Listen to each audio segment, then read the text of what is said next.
نیند سے اٹھنے کے بعد کا ذکر نمبر 2 اس کے بارے میں ہے کہ جو کوئی اس کو کہے گا صبح میں اس کی مغفرت کر دی جائے گی، اگر وہ دعا کرے گا تو قبول ہوگی، اور وہ وضو کرے گا تو اس کی نماز پڑھے گا تو نماز اس کی قبول ہوگی۔ اس کے بارے میں فضیلت ہے۔ دیکھیے اس میں کیا بتایا جا رہا ہے، سوچ کر پڑھنا ہے، بچوں کے دماغ میں یہ باتیں بٹھانا ہے، بڑے بھی اس کو سمجھتے ہوئے پڑھنا ہے۔ جیسے کہ سب سے پہلے لا الہ الا اللہ۔ دنیا میں لوگ کروڑوں شرک کرتے ہیں، اللہ کے ساتھ دوسروں کو شریک کرتے ہیں۔ ایک مسلمان اٹھتا ہے تو کیا کہتا ہے کہ اللہ کے سوائے کوئی معبود نہیں ہے، وہ اکیلا سچا معبود ہے اور اس کا کوئی شریک نہیں ہے۔ پھر کہتے ہیں اسی کے لیے بادشاہت ہے۔ جب ایک مسلمان یہ یقین کر لیتا ہے کہ بادشاہت اصل میں اسی کی ہے تو اس کے اندر ایک ایمانی قوت پیدا ہو جاتی اور اسی کی تعریف ہے، وہ ہر چیز پر قدرت رکھتا ہے۔ جب یہ یقین ہو جائے مومن کے دل میں تو وہ ایک مکمل یقین کے ساتھ اپنے کام کو دن بھر انجام دیتا ہے، چاہے اس کے دین کے کام ہوں، اسلام کے کام ہوں، اپنی زندگی سے متعلق اس کا بزنس ہو، جابس ہو، سب چیزوں کے کامیابی پر اللہ قدرت رکھتا ہے۔ نقصان اور فائدہ، صحت اور بیماری، ان سب چیزوں پر اللہ کی قدرت ہے۔ یہ جتنا ایمان مضبوط ہوگا مومن اتنا مضبوط ہوگا۔ اس کے بعد دیکھیے سبحان اللہ، اللہ کی پاکی بیان کرتے ہیں۔ جتنے قسم کے شرک ہوتے ہیں اللہ کے ساتھ ان سب کا انکار ہے اس کے اندر۔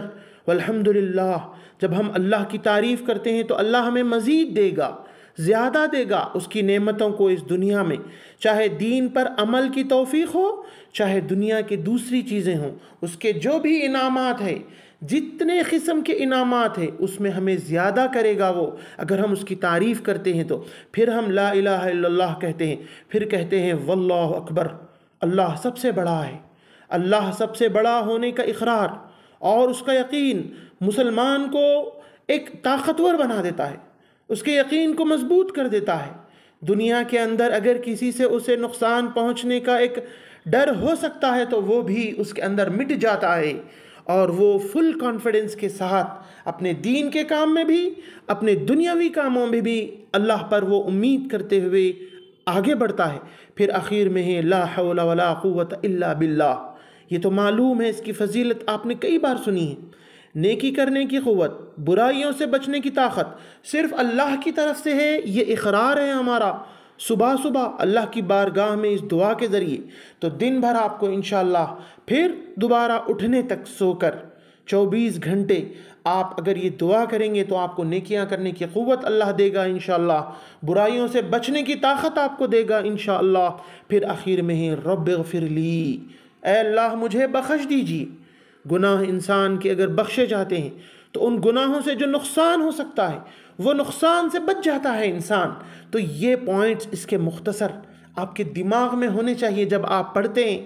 آپ اس کو پڑھ کر، سن کر، بچوں کو بھی اس کے بارے میں بتا کر ان کے دماغ میں یہ پوائنٹس کو بٹھائیے، اس کو لکھیے، بچوں سے لکھوائیے، اور اس کو اس طرح سیکھ کر دعائیں ایسے انداز میں پڑھیں۔ ہم انشاءاللہ اس سلسلے کو جاری رکھیں گے۔ یوٹیوب پر بھی آپ کو ہمارے ویڈیوز ملیں گے، اور تعلیم.ایجوکیشن ویب سائٹ کا لنک ہم دے رہے ہیں، اس کے اندر آپ جائیں گے تو یہ ویڈیو وہاں ملے گا، اور یہ ترجمہ بھی آپ کو لکھا ہوا انشاءاللہ ملے گا۔ اور ہم ہماری ویب سائٹ پر اس طرح تجوید کے ساتھ صحیح پڑھنا ان دعاؤں کو سکھائے ہوئے ہیں۔ ویب سائٹ کے یوزر آئی ڈی کے لیے آپ ہم سے کانٹیکٹ کر سکتے ہیں، یا ہماری یہ ویب سائٹ کا کورس آپ اپنے بچوں کو ان ٹیچر سے پڑھوائیے جو آپ کے بچوں کو پڑھانے گھر آتے ہیں، یا جو ہے آن لائن آپ اپنے بچوں کو اگر پڑھاتے ہیں۔ اور ہمارے پاس بھی آن لائن پڑھانے کے لیے لیڈیز ٹیچر موجود ہے انشاءاللہ۔ اگر آپ پڑھانا چاہتے ہیں ہمارے اس ویب سائٹ کے بارے میں ضرور دوسروں کو شیئر کریں۔ بارک اللہ فیکم۔